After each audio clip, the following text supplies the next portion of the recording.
Hello student, sorry बीच में अपनी video रुक गई थी। अब हम एग्जॉस्टिव इवेंट के बारे में दोबारा पढ़ेंगे बच्चे। सबसे पहले एग्जॉस्टिव इवेंट क्या होता है कि भाई जो भी हम जितने भी हम इवेंट लेते हैं, जैसे हमने ले लिया एक इवन नंबर का ले लिया, एक ओड नंबर का ले लिया और एक ले लिया बस सी ले लिया हमने ग्रेटर देन 2। अगर हम इन सभी का यूनियन कर देते हैं और यूनियन करने के बाद ये हमारा पूरा सैंपल स्पेस आ जाता है, तो हम फिर इसको बोलते हैं ये अपना एग्जॉस्टिव केसेस है। जैसे हम यहाँ कर रहे थे कि भाई A is equal to even number 2 4 6, एक बी इवेंट आपने ले लिया ओड नंबर का 1 3 5 और एक ले लिया सी ग्रेटर देन 2 3 4 5 6 आपने ले लिया।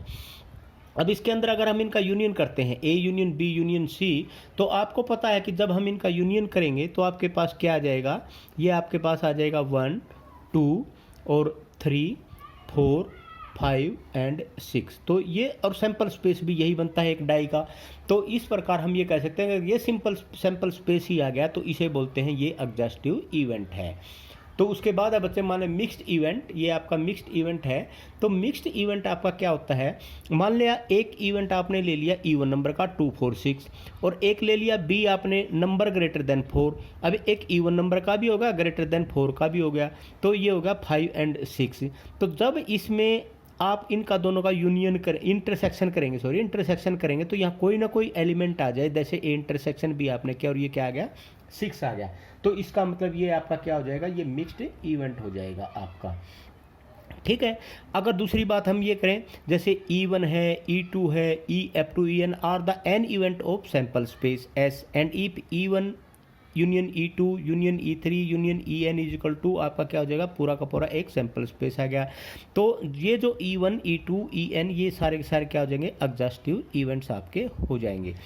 अगर आपके इसमें एक चीज़ और मैं यहाँ पर बताना चाहूँगा कि भाई आपका अगर ये पूरा का पूरा अगर आपके इसके अंदर अब है म्यूचुअली एक्सक्लूसिव, अब हमने म्यूचुअली एक्सक्लूसिव पढ़ा कि भाई A intersection B is equal to 5 हो जाए। अब एक्सक्लूसिव पढ़ा ए यूनियन बी अगर कहें तो सैंपल स्पेस के बराबर आ जाए।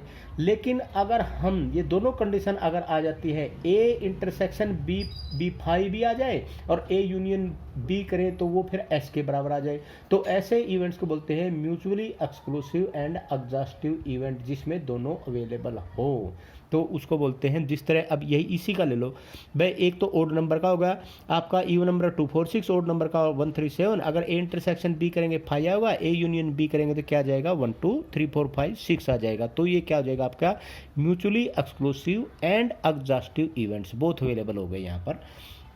तो ये था बच्चे आपका। उसके बाद एक और रह गया आपका इंडिपेंडेंट इवेंट्स। अब इंडिपेंडेंट इवेंट्स में आपका क्या है बच्चे, ये जो इंडिपेंडेंट इवेंट है, जब हम कोई भी दो इवेंट लेते हैं और दोनों इवेंट का होना एक दूसरे पर डिपेंड ना करे तो उसे बोलते हैं इंडिपेंडेंट इवेंट। ये अब जैसे दूसरा हमने एक हाथ में ले लिए डाई और एक हाथ में ले लिया क्वाइन, एक बार क्वाइन टॉस कर दिया एक बार डाई टॉस कर दी, तो इन दोनों का आपस में कोई लेना देना नहीं है, तो इसे बोलते हैं इंडिपेंडेंट इवेंट। अगर हम अपने लैंग्वेज में समझे, मान लिया एक कोई बैग है आपके पास और उस बैग में 3 वाइट बॉल्स हैं 2 ब्लैक बॉल्स हैं, तो probability of getting a white ball आपकी क्या होगी, 3 2 5, तो 3/5 हो जाएगी।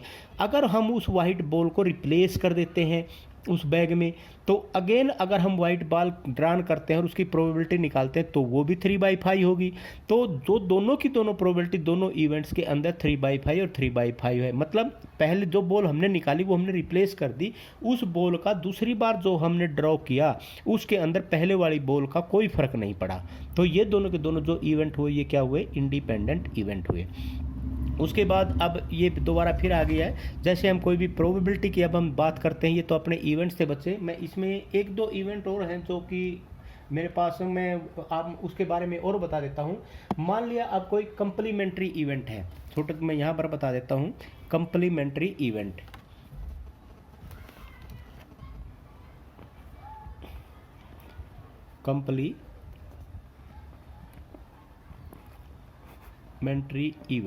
कंप्लीमेंट्री इवेंट क्या होता है, मान लिया आपके पास एक सैंपल स्पेस दे रखा है और ये सैंपल स्पेस आपके पास क्या है 1 2 3 4 5 एंड 6, और एक है आपके पास कोई कहता है कि भाई ए एक इवेंट दे दिया इवन नंबर का और वो दे दिया 2 4 एंड 6।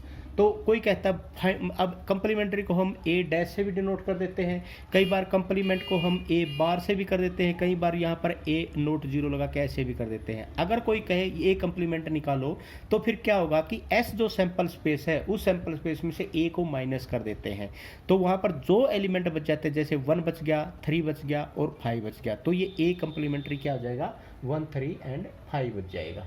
ठीक है। अगर कोई कहे कि भाई बी आपको दे दिया मान ले, तो बी भी मान लिया यहाँ पर बी दे दिया और बी दे दिया आपके पास 2, 4, 5 एंड 6, तो कोई कहे कि भाई बी कंप्लीमेंट्री क्या होगा, तो बी कंप्लीमेंट्री 2, तो सबसे पहले क्या आ जाएगा 1 आ जाएगा, उसके बाद 3 आ जाएगा, तो ये आ गया 1, 2, 3, 4, 5, 6, 1, 3 जो बच गए, तो ये बी कंप्लीमेंट्री, ये ए कंप्लीमेंट्री। तो this was your complementary events. उसके बाद आपके पास एक और मतलब यहाँ पर कोई ये कंपैटिबल एक होता है बच्चे कंपैटिबल इवेंट, ये एक आएगा कि नहीं आएगा वो भी मैं आपको बता देता हूँ। कंपैटिबल ये आपके पास कंपैटिबल इवेंट, इसमें भी कोई खास बात नहीं। अगर मान ले एक इवेंट ए है और एक इवेंट बी है, तो अगर इन दोनों का 5 नहीं, अगर इनका इंटरसेक्शन 5 नहीं है, अगर इन दोनों का 5 नहीं है तो उसे बोलते हैं कंपैटिबल इवेंट। तो ये भी कहीं आ सकता है, आप इसको भी ध्यान रखना कि वह ए इंटरसेक्शन बी अगर इज नॉट इक्वल टू 5 है तो ये आपका क्या हो जाएगा कंपैटिबल इवेंट। बच्चे इसके बाद फिर हम आगे थोड़ा थोड़ा स्टार्ट करते हैं। अब सबसे पहले हमारे पास हमने ये प्रोबेबिलिटी हमने कर ली भाई। अब प्रोबेबिलिटी का पता चल गया आपको प्रोबेबिलिटी क्या होता है, तो प्रोबेबिलिटी जो आपका होता है वो होता है number of the favourable cases divide by total number of the cases. अब इसमें छोटी छोटी 2-3 थ्योरम है, उनके बारे में मैं आपको बता देता हूँ, वैसे आपको पता भी होगा। तो एडिशनल लॉ ऑफ प्रोबेबिलिटी, मान लिया एक A and B are the 2 mutually exclusive events. Mutually exclusive events मतलब A intersection B is equal to 5। ठीक है। म्यूचुअली एक्सक्लूसिव का मतलब क्या हुआ, म्यूचुअली एक्सक्लूसिव का A intersection B is equal to 5 होता है बच्चे। ये चीज़ का आपने ध्यान देना है भी। म्यूचुअली एक्सक्लूसिव का मतलब क्या होता है, if A and B are 2 mutually exclusive then A intersection B is equal to क्या होता है 5 होता है। ये मैं बता रहा हूँ यहाँ पर। Event of random experiment, then the probability of occurrence of an event A और B is the sum of probability of the events A और B। अब आपको पता है अगर दोनों की A यूनियन B आप प्रोबेबिलिटी निकालते हैं तो प्रोबेबिलिटी ऑफ A प्लस में probability of B minus probability of A intersection B होता है। लेकिन आपको पता है A इंटरसेक्शन B किसके बराबर होगा 5 के बराबर हो गया। तो इसलिए यहाँ पर क्या बच जाएगा, अगर वो म्यूचुअली एक्सक्लूसिव है तो probability of A plus probability of B हो जाएगा। वैसे additional law of probability of the any 2 events क्या होता है, प्रोबेबिलिटी ऑफ ए और बी। ए और बी का मतलब ये ऐड हो गया आपका, probability of A probability of B minus में probability of A and B. तो इसका मतलब होगा probability of A union B, probability of A union B. और का मतलब ये यूनियन होता है बच्चे, probability of A union B, और एंड का मतलब होता है इंटरसेक्शन। ये चीज़ का आपने ध्यान रखा, और का मतलब यूनियन और एंड का मतलब intersection. Probability of A union B is equal to probability of A probability of B minus probability of A intersection B. अगर मान ले 3 इवेंट्स दे रखे हैं तो 3 इवेंट्स में फिर प्रोबेबिलिटी आपकी क्या होगी, if A B C are the events associated with a random experiment with आपका क्या होगा, probability of A union B union C is equal to probability of A plus में प्रोबेबिलिटी ऑफ बी प्लस में probability of C minus probability of A intersection B minus probability of B intersection C minus probability of C intersection A. लेकिन अब क्या आएगा plus probability of A intersection B intersection C. अगर ये 3 events आपके दे रखे हैं तो this is the method for finding of the probability. उसके बाद है एक चीज़ कंडीशनल प्रोबेबिलिटी। कंडीशनल प्रोबेबिलिटी क्या होता है, let A and B are the 2 event associated with the same random experiment then the probability of occurrence of the event A when the event B has already occurred। मतलब event B पहले ही घट चुका है और उसके बाद हम probability A निकालते हैं, तो जो probability happening of A and B, let A and B are the 2 events associated with the same random experiment, then the probability of occurrence of the event A when the event B has already occurred is called the conditional probability of A given that B has occurred। तो इसको denote कैसे करते हैं, जो पहले घट चुका हो नीचे आएगा probability of A divide by B. तो probability of A divide by B का मतलब probability of occurrence of event A given that event B has already occurred. तो ये थी आपकी कंडीशनल प्रोबेबिलिटी। तो कंडीशनल प्रोबेबिलिटी भी आपने कर दिया, एक बार फिर बता देता हूँ। इसमें A and B are the two event associated with the same random experiment, then the probability of occurrence of the event A when the event B has already occurred is called the conditional probability of A given that B has already occurred. It is denoted by PA oblique B. PA oblique B किसके बराबर होगा? probability of occurrence of event A given that event B has already occurred. Event B has already occurred. तो ये था बच्चे आपका probability से जो थोड़ा बहुत नॉलेज आपको इसकी होनी चाहिए। उसके बाद अब हम जो हमारे काम की चीज़ें हैं अब हम वो स्टार्ट करेंगे।